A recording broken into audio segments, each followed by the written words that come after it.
What's up, everybody? It's your girl Baddie Bree, and I am here to teach you how to do a deep side part sew-in. This is, once again, big forehead friendly because I cut me a bang. And you know how it is when it comes to cutting hair. I know it could be very scary, but let's get into it. So first, you do freshly washed hair. You part your hair where you want your part to be. Then you part off whatever else you want to be out. I know some girls like to have a lot of hair out. Me personally, I'm doing a minimal leave out sew-in. So these are my braids. I have one connecting all around the front. That is going to be where you put your tracks. Also, I have bigger braids going to the back, but to the front they need to be smaller. Then you get you a weaving net and you sew it all around. Do not sew it onto your part. The part that you braided off that you're gonna leave for your leave out, do not sew it onto that. Sew it around every other part, even in the back. And then after you do that, you're gonna begin cutting it off.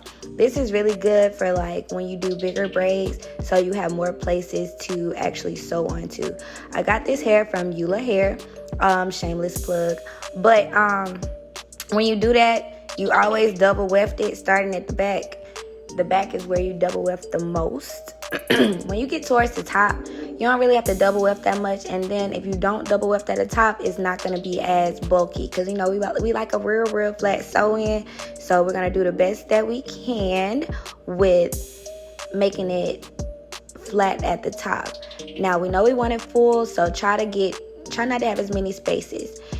Now, when you're doing the tracks, get you a bobby pin or a hair clip to help you remember where you're placing the track. So basically, you grab the track, sit it where you want to sit it, put the bobby pin in it to hold it, and then get the other side, get a hair clip to hold it, and then you just begin sewing.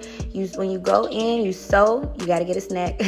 You sew, and then you put the needle in between the thread, make a loop, and then pull it through. And then tug it just to make sure that there's no extra snags or any loose ends. Also, when you're beginning in a track and when you're ending a track, go through the weft. When you're actually just sewing in the back, you don't have to go through. You can if you want to for extra security, but if not, you can just go up under the track. But at the beginning and at the end, always make sure to go through the weft. They call them wefts now. We call them tracks when I was growing up. So just sew it through the track.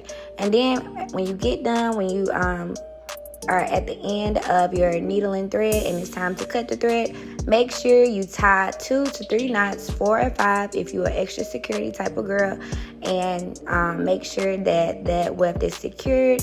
Boom, this hair was real pretty. Then you're gonna take out your leave out.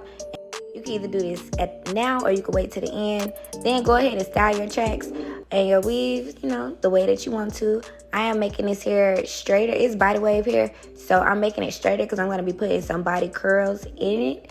And I'm going to be using my flat iron to do so. I know a lot of people use the T something. I don't know what that is. I know what it is when I see it, but I don't know the name, so disregard that.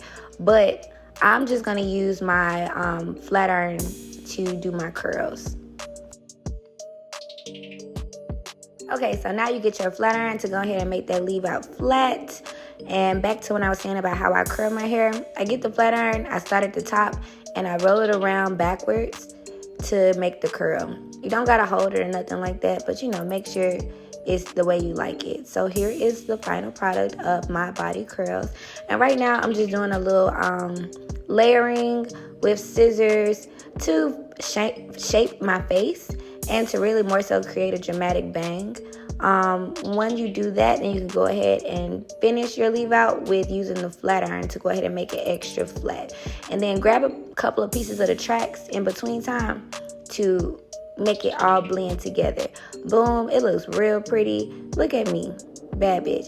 All right, so listen, if you have any questions, DM me, write me on TikTok, write me on Instagram. I love y'all. Thank y'all for watching.